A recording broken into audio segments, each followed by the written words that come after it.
Good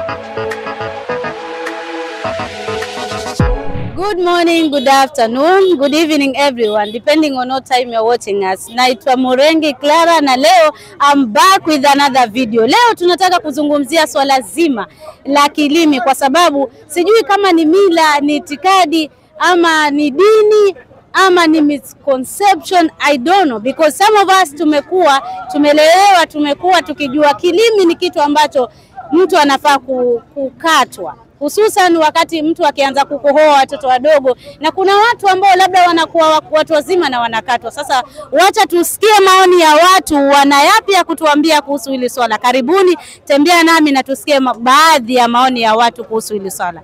Asante. Mimi naitwa Clara na leo tumetembelea hapa. Nataka utuambie wewe unajua nini kuhusu kilimi? Kwa sababu hili ni swala ambalo limezungumziwa. Tumekuwa tukijua kilimi ni hichi kidude ambao kinamea. Sasa sijui wewe unajua nini kuhusu kilimi? Mimi najua hivyo. Kilimi ukizaliwa saa nyingine unazaliwa nacho, kimemea tayari. Na ukifikisha wakati wa kupewa uji, kwa ukipewa uji huwezi kumeza, manake hicho ndio kilicho mbele. Na hicho lazima kikatwe.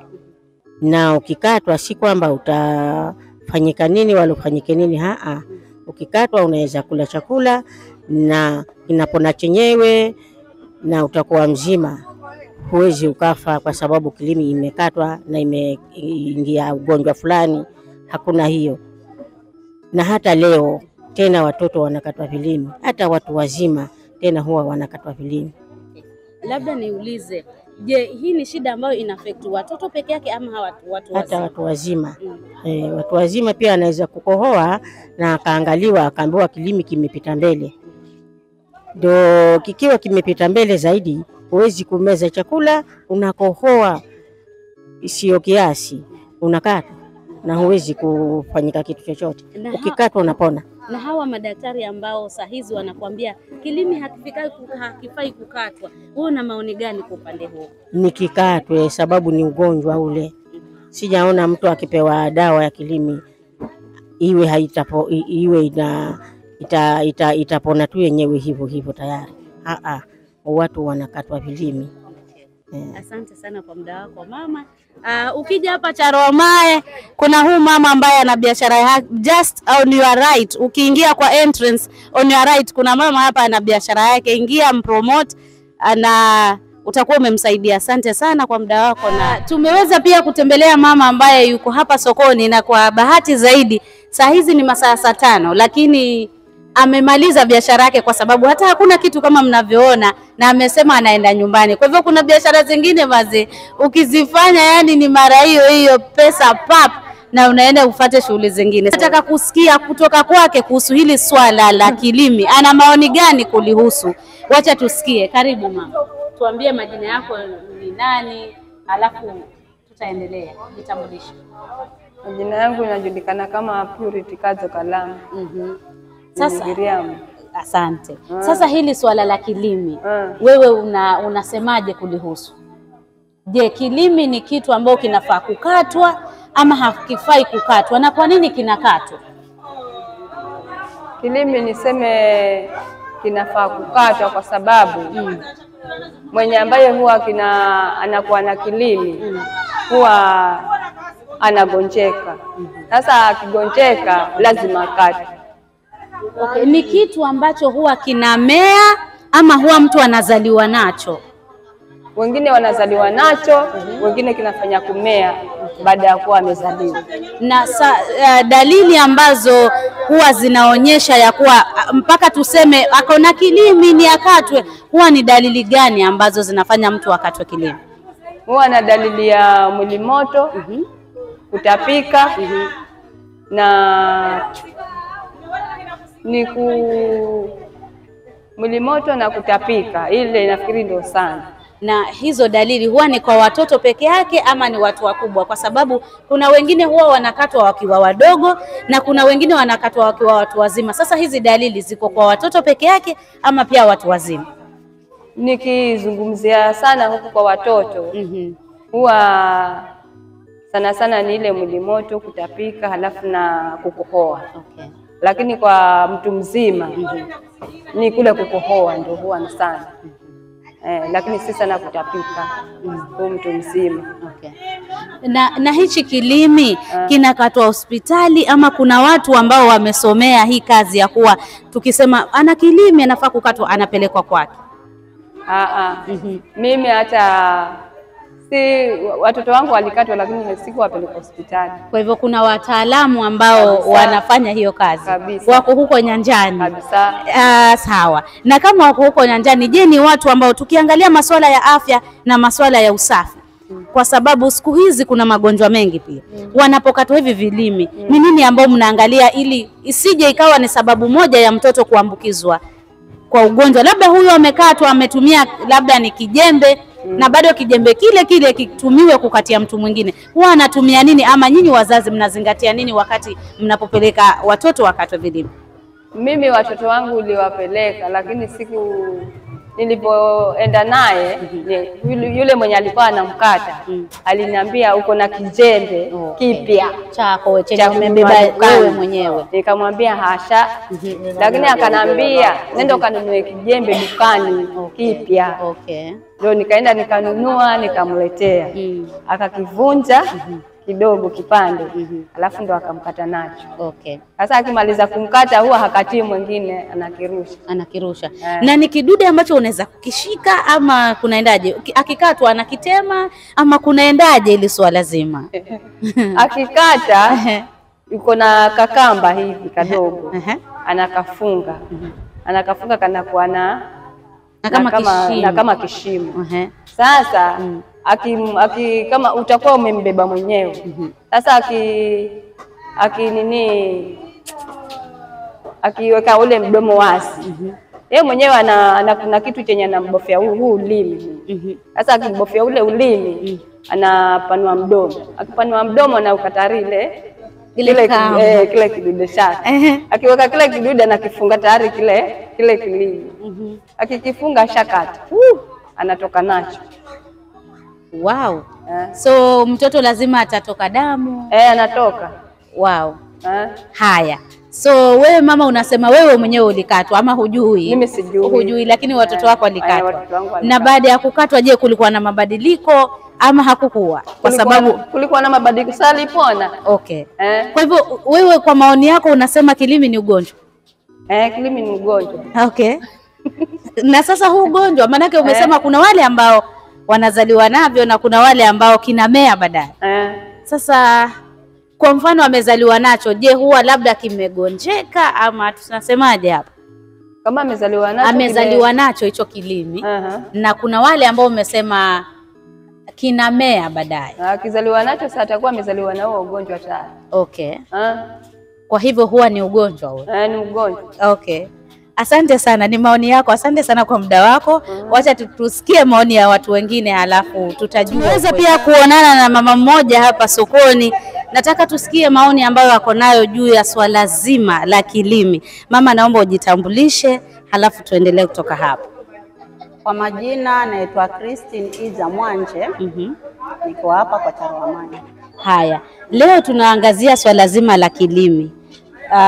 Je, kilimi ni kitu ambacho kinafaa kukatwa ama kisikatwe, ama kwa maoni yako unasemaje? Kwa maoni yangu kilimi kinastahili kuwa kikatwe. Na hichi kilimi ni kitu ambacho mtu anazaliwa nacho ama kinamea baadaye? Kwa kinamea baadaye. Kinamea baadaye. Kwa umri gani labda? Kwa umri kama miezi mitatu, mwanzo wa miezi mitatu. Na kwa nini huwa kinakatwa? Kinakatwa kwa sababu si huwa anazaliwa hana, baadaye huwa kinakuwa kikubwa. Kikiwa kikubwa ndio huwa kinakatwa, lakini kikiwa sawasawa hakikatwi. Kwa hivyo ni dalili gani ambazo zinafanya mtu asemekane ana kilimi lazima kikatwe? Ni nini huwa imesababisha akatwe hicho kilimi? Dalili ni kukohoa, mwili moto, hizo ndio dalili. Kwa hivyo sana sana huwa ni watoto. akiwa na ule umri wa kuwa anapewa uji ndio akianza kukohoa watu wanasema ana kilimi kikatwe. Na wale ambao kuna watu ambao huwa wanakatwa akiwa watu wazima, kwa imekuwaje? Kuwa walipokuwa watoto hawakukatwa, kisha kikakuwa ndo wakakatwa. Okay. Kwa hivyo tunasemaje, ni ugonjwa ama ni nini yani? Ni ugonjwa. Ni ugonjwa. Na wale ambao huwa hawakatwi, kwa sababu si kila mtu yuwakatwa kilimi. Kuna watu ambao wamekuwa watu wazima na hawakatwi kilimi na wanaishi. Tutasemaje hapa? Si hakijakuwa, manake kikikuwa ndo unakatwa. Lakini kama hakijakuwa hutakatwa. Manake hata kuna wengine hukatwa mara mbili. Ni mdogo akakatwa kisha baadaye kikakuwa tena na akakatwa. Kwa hivyo kuna watu ambao wamekatwa kilimi mara mbili. Ndio. Sasa sawa. Tukienda kule hospitali mara nyingi huwa unaambiwa kina labda ni infection na mtoto ama mtu akipewa dawa anapona. Sasa unasemaje kuhusu hayo maoni ya madaktari ambao wanasema si lazima ama si sawa kukatwa kilimi? Ukienda hospitalini utapewa dawa. Na ukipewa dawa utapona, lakini baadaye inajirudia tena. Yani hakiachi. Kwa maoni yangu mimi naona suluhisho ni kukata. Ni kukatwa. Asante sana kwa muda wako. Ni maoni yako. Wacha tusikie maoni ya watu wengine, halafu tutajua ukweli uko wapi. Asante. Ukiingia kwa Charoamae kuna mama hapa, ukiteremka hiyo barabara ya kuenda Mefi. Ukiingia tu kwa huo mlango kuna mama hapa tu anauza paipai, kuna nazi, kuna limao, kuna chenza, kuna vile vitomato vidogo, vipe jina mimi sitasema vaitwaje, lakini fika hapa kama unakohoa, kuna flu, unaweza pata limao na mambo yanakuwa sawa. Karibuni na tuwa promote hawa mama wetu bana. Hii ndio hustle ambao wako nayo. So ukiwa promote hujafanya dhambi, yani unajiwekea hazina. Asante sana mama. Napata kusikia maoni ya watu wengine kwamba kuna watu ambao wanakatwa mara mbili, yani anakatwa akiwa mdogo na tena baadaye akikua hichi kilimi inasemekana kuwa kinakuwa, so wanaona ni vizuri akikatwa tena. Sasa wacha tusikie baadhi ya maoni kutoka watu kadhaa ndio tujue ukweli uko wapi. Karibuni, endeleeni kutufuata, wacha tusikie kutoka kwa huyu mama. Mama, habari yako? Salama. Leo tumekuja kutembelea, tunaongelea swala zima la kilimi. Sasa sijui kwa mtazamo wako wewe unasemaje kuhusu kilimi? Kuhusu kilimi kukatwa. Kilimi kukatwa ni aidha hawa wa kosti kwa sababu ya joto. Maana kama mimi Mbara sijakatwa na Wabara wengi hawajakatwa. Lakini hata Mbara akiolewa kosti lazima mtoto wake atakatwa, maana kitampata. Kwa hivyo wewe unasema ni kwa sababu ya climate. Climate ya bara na ya kosti iko tofauti. Maana kosti mtoto akikohoa siku 2-3 lazima akaangaliwe kilini. Na atapatikana nacho, na kikikatwa anatulia. Hata ukapelekea daktari. Daktari atatibu lakini hawezi maliza hiyo kitu mpaka itolewe. Kwa hivyo maoni yako umesema ni climate pia inachangia, na pia si kila mtu anakatwa, kwa sababu kama ulivyosema umesema kuwa wewe mwenyewe hukukatwa. Kwa hivyo ina maana watoto wako pia hawajakatwa. Una maoni gani ama una ujumbe gani kwa jamii? Una advise watu wakatwe ama wasikatwe? Maoni yako. Ongea moyo. Watu kama huwezi kuangalia mtoto akaumia ukisema utakata. Ni lazima ukate, maana imempata na ni mgonjwa. Haya. Asante sana mama kwa muda wako. Huyu mama ako hapa tu, ukiingia in the entrance Charoamae Market, ukiingia anauza mabenda hapa. Sasa haya mabenda ukichanganya na mchicha uko vizuri sana. Unapika, unaoga kwanza halafu mambo yanakuwa vizuri. Hapa pia tumeweza kupatana na mwanabiashara ambaye tunataka kusikia maoni yake ni gani kuhusu swala zima la kukatwa kilimi. Mzee, naomba ujitambulishe majina halafu tutaendelea. Majina yangu naitwa Charles Maina. Charles Maina, wewe ni wa Mrima? Ni Charles Maina, natoka sehemu ya huko Mlimani.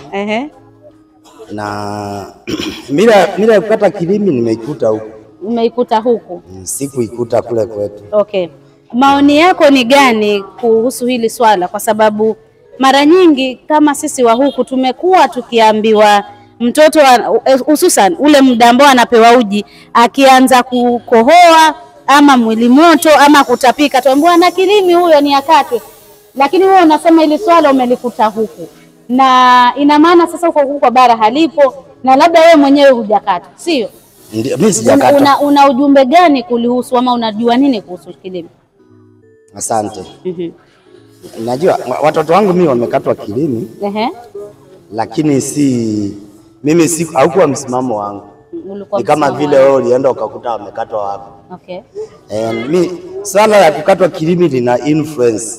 Inategemea na wale watu wamekulia katika eneo hilo, mazingira yao ndio wanafanya hivyo. Lakini kila kiungo ndani ya mwili Mungu alipanga kina kasi yake. Kwa sababu ukikatwa kilimi najua kuna effect fulani inatokea. Japo kwa mimi si mtaalamu. Maana kilimi mara nyingi kiko ndani hapa kinasaidia kusukuma mate, ukimeza kitu kinafunga.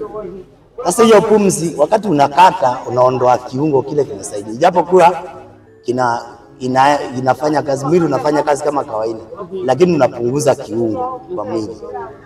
Kulingana na mimi sioni kikiwa na haja. Maana tatizo lile kama wangu walikatwa na bado wanakohoa. Hata wale wamekatwa bado wanakohoa. Haja kukohoa. Kukohoa inatokana na ugonjwa. Haitokani na kilimi. So hata ukakatwa mara 10 bado utakohoa. Baridi ikiingia kwa mwili utakohoa na utatafuta dawa. Maana waliokatwa bado wanaenda hospitali kutafuta dawa. Wale ambao hawakukatwa tunakutana huko sote. Hakuna tofauti kubwa. Mimi sioni kiwa tofauti, ni mazoea ya watu vile wamezoea.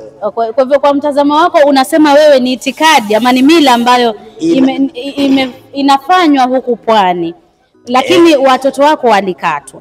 Niliona, mimi nilikuta wangu wamekatwa. Unajua ule msukumo wa wale watu mnakaa nao. Nakwambia hiyo inatokana hivyo. Alafu sana wanawake wanaitikia haraka maana wao wanasukumwa na hiyo mazoea sana. Lakini kwa upande wa wanaume si sana. Lakini mimi ukatoaji wa kilimi sioni, mimi nafananisha ina kasumba fulani kama tohara ya wanawake. Haina tofauti. Mimi sioni kiwa tofauti. Kwa hivyo wewe kimtazamo wako wasema ni si lazima, kwa sababu watu bado hata wale waliokatwa vilimi bado wanakohoa, bado wataenda hospitali kutafuta dawa. Kwa hivyo wewe huoni kama kukatwa kilimi ni suluhisho? Suluhisho gani sasa? Na watu wote tunakutana huko wagonjwa wanakohoa na wamekatwa juzi. Wangu wamekatwa na bado napeleka hospitali. Kwa hivyo si suluhisho kabisa. Hata si suluhisho, watu ni wahamasisho wapate kama ni matibabu, wawe na uzoefu wa kiafya. Waachane na mambo ya itikadi zile za zamani. Kwa hivyo ujumbe wako ni kwamba watu waelimishwe, lakini kilimi si suluhisho ya mtu kuacha kukohoa. Mimi ukiniambia ulikatwa na ukaacha na ukawa mpaka saa hii uende hospitali, utakubaliana. Lakini sasa bado waenda uende. Tuende. Unakoa? Nakoa huwa. Okay, kama unakoa unaenda ulikatwa. Ni kazi bure ulifanya, ulipunguza kiungo kwa mwili. Sasa wewe una upungufu mahali. Asante sana kwa muda wako, na nafikiri tumesikia amesema inawezekana. Asilimia kubwa ni kwamba ni itikadi, ni desturi ama ni mila ambao hususan watu ambao tuko pwani tumekuwa tukilelewa tukijua ya kuwa hii ni kitu ambayo inafaa kufanya. Lakini kuna watu ambao walikatwa kilimi na bado mpaka leo wako hospitali wanatafuta matibabu. Kwa hivyo mtazamo wake ama maoni yake amesema ingekuwa ukikatwa kilimi basi hukohoi tena, angeunga mkono. Lakini vile tulikatwa vilimi na mara kwa mara tunajipata hospitalini, basi kwa maoni yake anasema haoni kama suluhisho. Asante sana kwa muda wako na nimeshukuru sana. Pia tunataka kusikia maoni ya mwanabiashara ambaye yuko hapa pia kwa Charamai. Leo tumesema hatuendi mbali. yani hatuchezi mbali kabisa, tuko hapa hapa sokoni. Sasa tunataka kusikia maoni yake ni yapi kuhusu hili swala, manake ni swala ambalo kila mtu ana maoni yake kulingana na mahali ametoka, kulingana na zile mila ama desturi ama itikadi ambazo amekuwa akizisikia ama amekulia akiziona. Sasa wacha tusikie maoni yake ili tujue ana yapi ya kutuambia kuhusu hili swala. Karibu, naomba ujitambulishe jina alafu tuendelee. Naitwa Alex Salim. Aya, sasa kuna hili swala la kilimi, Yes. ambayo kuna watu ambao hukatwa, kuna wengine ambao hawakatwi. Sasa kwanza utueleze hichi kilimi ni kitu ambacho mtu anazaliwa nacho ama kinakuwa baadaye? Hiki ni kitu mtu anazaliwa nacho. Anazaliwa nacho. Kinakuwa so anazaliwa nacho. So kila mtu akizaliwa ana kilimi. Alafu ni nini inafanya mtu anakatwa kilimi? Huwa sana sana ni mtoto akianza kuoa mfululizo ile ya kuwa tena akinyonya anatapika ama anakoa na ionekana ni kama aishi. Ndio sana sana watu wa huku pwani sana sana ndio wanasema ana kilimi. Na kweli huwa wanaweza mwambia kwa mdomo kidogo ama inaonekana wakiona kiwa inakaa kimekuwa kikubwa kidogo. Wanasikia wakisema kegundu sana ndio wanasema kikata. Na wewe waamini wakikata huwa ataacha kukoa. Na sometimes hiyo hata pia ukienda kule hospitali huwa daktari pia wanaweza kupatia dawa ukatumia, labda ukirudi tena sasa bado mtoto anakoa, ukifika mwisho pia wale kama ni daktari original ni wa huko coast unaweza kuuliza alikata kilimi. Kama hajakata unaweza sikia pia wakipatia hiyo ni ya kuwa option ya kuwa hata kakata pia kilimi, kwa sababu vitu vingine hazielezeki ni kama ni za mahali fulani. Kwa sababu ukiangalia kama Wakamba na kabila zingine pia hawakati kilimi kusema ukweli. Lakini na utasikia ati mtoto amefanya kitu, lakini huku huwa ni kama vitu vingine vya huku mpaka akatwe, na ikatwa wanaamini anakuwa mzuri, kwa sababu mpaka tunaamini huku akikosa katwa inaendelea kuwa alafu inakuwa yellow, inaweza pasua leo kama mzuri hata kafa. Hiyo ni wanaamini hivi. Kwa hivyo kama ulivyosema ya kuwa kuna wale ambao wanatoka upcountry hawakatwi vilimi, na inafikia mahali labda mtoto kama ile kukohoa ime exceed, amekohoa mfululizo, unasema daktari pia anaweza kukuambia ama anaweza kuuliza alikatwa kilimi. Kwa hivyo kwa mtazamo wako unaweza sema hii ni kitu ambayo iko huku pwani, ni mila, ni desturi, ama ni kitu ambayo iko? Kusema kweli, kama mtu anaishi huku pwani, wajua sababu kuna magonjwa mengine huwa yanakithiri mahali fulani. Ndio naona kama kilimo hizo sikia kilimo tuseme upcountry sana sana, kama saidi za Ukambani sijaisikia mimi, kama saidi zingine wewe sikia. Lakini ikija huku unakuta ni kama kitu ambacho cha kutoka kitambo, yani watu wanajua kiko. Na vitu vingine hata azielezeki hata kisayansi, yani unakuta iko tu na watu wanaamini hiyo ikifanyika mtoto anakuwa mzuri. Lakini pia ukikuta kama huko upcountry kama mtoto anakoa huwa kuna options. Sema kama amepewa dawa hii kufanya kazi, huwa anachejiwa dawa anapewa ingine hivyo. Kuna njia nyingi za kutibu mtu mpaka wahakikishe wamepata shida ni nini. Kwa hivyo tumesikia kwamba kuna magonjwa ambayo mara nyingi huwa yanapatikana sehemu fulani. Kama mzee wetu amesema kuwa kilimi ni ngumu sana usikie mtu wa bara ama huko bara mtu ana kilimi. Lakini hichi kitu ama hii hali sana inafanyika huku kwetu pwani, ambapo mara nyingi mtoto wakati akipewa uji, hususan akiwa na ule umri ambao bado anapewa uji, kuna wakati ambao akipewa anatapika, labda anakohoa, alafu wazazi huwa wanachukua hatua ya kumwambia yule mtoto amafungue mdomo, alafu wanasema kuna dalili ambazo hao wenyewe wakiona wanaweza thibitisha kuwa huyu mtoto ana kilimi, akatwe. Lakini bado kuna wale watu ambao hawakatwi vilimi na wanaishi, na kuna wale ambao pia wanakatwa mara mbili, na tunaambiwa kuna wale ambao pia wanakatwa kwa watu wazima. So sijui kama ni ugonjwa ambao unapatikana huku pwani ama ni misconception ama ni itikadi tu ama ni mila ambayo labda tumekuwa tukiona ikifanyika? Asante sana mzee kwa muda wako, na wacha tutasikia maoni ya watu wengine, alafu pia tutaweza kujua ukweli uko wapi. Asante. Haya, tumeweza pia kutembelea hawa brothers zetu ambao wanatafuta hapa just in the entrance wanafanya shughuli zao hapa mlango wa soko kwa Tarwa Mae. Sasa leo tumesema tunaongelea hili swala zima la kilimi. Wacha tusikie maoni yake, yeye anajua nini kuhusu hili swala. Kwanza ajitambulishe, alafu tutaendelea. Karibu, tuambie majina yako, alafu tutaendelea. Mimi kwa majina naitwa Juma Charonga, la mwana bodaboda Tarwa Mae Sokoni Ward. Kilimi nasemekana haikati. Kilimi kwa binadamu lazima ikatwe, maana binadamu lazima akizaliwa lazima awe na kilimi. Kwa hivyo kilimi natural kwa binadamu akizaliwa lazima akatwe kilimi. Na hiyo mnasema kilimi haikati. Hatujasema hivyo. Hatujasema hivyo kabisa. Sasa nani anasema kilimi haikati? Sasa nikuulize. Kilimi ni kitu ambacho mtu anazaliwa nacho ama kinamea baadaye? Ni kitu ambacho binadamu anazaliwa nacho. Na ni dalili gani ambazo zinafanya mtu tuseme ana kilimi nikikatwa, ni dalili kama gani? Kama mtoto mdogo huwa kinaonyesha kwanza kukohoa kama bado ni mdogo. Na kuna venye anaweza chukua na homa akaenda kwa hospitali akaangaliwa akaambiwa ni kilimi. Iko mara nyingi hicho unaweza kiona ni kilimi. Unaonaje? Kama hiyo first nimekuambia kukohoa kwa binadamu mtoto mdogo. Na wewe mtu mkubwa ukikohoa? Hiyo mtu mkubwa sasa kukohoa ni shida, mtu mkubwa hakohoi. Hadi mtu mkubwa hakohoi. Mtu mkubwa hakohoi. Sijakohoa. Uko shua? Mimi kwanza niko shua nilikatwa nikiwa mdogo. Maana hiyo kilimi najua, lakini mzee ananiambia hiyo kilimi inakaa hivi na hivi. Okay. Kwa hivyo kwa mtazamo wako wewe unasema kuwa kilimi ni kikato? Kilimi ni kikato kwa mtoto mdogo, maana kilimi kinasumbua hata kama kitasumbua kwa mdogo, lakini kitakuja kusumbua baadaye kwa mkubwa. Haya, sawa. Na wale watu because si kila mtu anakatwa kilimi. Kuna wale watu ambao wameishi, hususan wale ambao wanatoka upcountry, hawakatwi kilimi na wanaishi. Sasa tutasemaje hapa? Sasa kusema kwa watu wenye hawakatwi kilimi, sijui kama ni mazaliwa yao kwamba hawakatwi kilimi, lakini huku kwetu sisi lazima ukizaliwa katwe kilimi. Na kuna watu pia, kuna baadhi ya watu ambao ni wazaliwa wa huku, wamelelewa, wamekuwa huku na hawakatwi bado.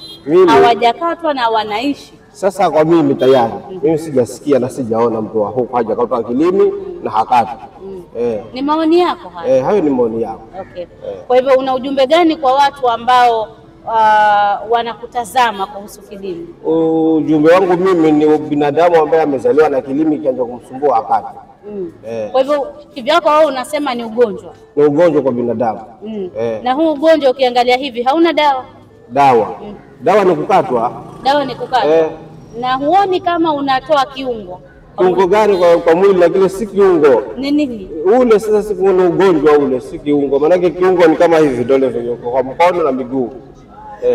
Na macho, mdomo na masikio. Lakini hicho si kiungo. Sasa kile si kiungo. Kwa nini ukikata alafu kinapona unaendelea kwa kama binadamu tu kawaida? Kwa sababu wale wengine ambao hawakatwi, si umesema mtu anazaliwa nacho? Ina maana kila mwanadamu anazaliwa nacho na hawakatwi. Kwa hivyo wanabaki na viungo vyao kamili. Lakini wale kama wewe mwenye unasema ulikatwa, ina maana ulipunguza kiungo kimoja ambacho labda kingekusaidia. Kile sasa ingekuwa ni kiungo, kwa si lazima kikatwe kwa binadamu wa huku kwetu sisi. Wa huku kwetu. Huku. Maana kwa ni kiungo kwa kinakuwa mpaka kinaziba mdomo. Unaona, lakini kile kinakuwa kifika ile size ya kukatwa na anapelekwa kwa daktari anakatwa. Okay. Sawa. Mimi nimeshukuru, asante sana kwa muda wako, na naomba wale watu ambao unaona labda hawakati na pengine wanakohoa, ungewaambiaje? Hawakati na pengine wanakohoa. Hao ni waende hospitali wakakatwe kilimi. Na kilimi kinakatwa hospitali? Kinakatwa hospitali. Madaktari wako wakata kilimi hospitali. Na manyumbani pia wako wakata kilimi. Hawa manyumbani ni watu ambao wamepitia mafunzo ama ni watu from nowhere tayari? Wale sasa wenye wako nyumbani wamepitia mafunzo kutoka kwa mababu zao. Mababu zao. Okay. Ni sawa. Mimi nimeshukuru, asante sana kwa muda wako. Wacha tusikie maoni ya watu wengine, alafu tutasikia pia kunaendaje, kwa sababu watu wana maoni tofauti kuhusu hili swala. Asante. Unasemaje kuhusu hili swala la kilimo? Maoni yako ni gani? Kwanza kwa majina anaitwa Kamanza Mwatela Bemwaka. Kuhusiana na swala hili la kuhusu kilimo, mimi kwa upande wangu vile ninavyoona ni kwamba kilimi ni kiungo cha mwili ambacho mwanadamu anazaliwa akiwa nacho, na hii ninaweza nikasema kwamba ni imani za watu kukata kilimi, lakini si lazima, kwa sababu ingelikuwa ni lazima, kuna baadhi ya wengi ambao hawajawahi katwa kilimi, na hata mimi niongeaye tena sijawahi katwa kilimi, na ninaishi kama ni kikohozi. Hicho ni hali za kutokana na matatizo ya vifua, lakini haitokani na kilimi. Hilo ndio nioni ambalo kwangu ninaweza nikasema, lakini kulingana na vile ninavyojua, kilimi haiwi ni sababu ya kwamba lazima kikatwe ndio mtu akawe anaishi pasipo kikohozi. Aha. Na hawa watu ambao, kuna watu ambao wanakatwa mara mbili hata. Nasikia hivyo. Na inasemekana kuwa kuna wenye wanazaliwa nacho na kuna wenye kinakuwa. Sasa sijui kama wale ambao wanakatwa huwa wamepunguza kiungo ama huwa tunasemaje hapa? Wamepunguzwa, kwa sababu kama wanazaliwa nacho halafu baadaye kinakatwa, je, kitabaki vile vile kilivyoumbwa? Si kitakuwa kimepungua? Kwa hivyo unapunguza kiungo. Kwa hivyo maoni yako ni gani kwa hili swala zima? Una ujumbe gani kwa watu ambao wanakutazama sasa hivi? Ujumbe wangu ni kwamba kama uko na tatizo la kukohoa, nenda ukamwone dokta. Atakuelekeza shida ulio nayo, lakini si kukata kilimi. Wadau, kama mnavyosikia, tunaambiwa ukisikia una kikohozi, pengine unasikia mwili moto, suluhisho si kukatwa kilimi. Maoni yake amesema suluhisho si kukatwa kilimi, ni umuone daktari akupe maelekezo, kwa sababu hata huo ukataji wa kilimi inasemekana kuwa si suluhisho la wewe kutokohoa. Kwa hivyo unaweza katwa kilimi na bado ukakohoa. Kwa hivyo njia nzuri ambayo amesema huyu ni kwamba uende kwa daktari, upewe maelekezo, upewe dawa na mambo yawe vizuri. Kwa hivyo asante sana kwa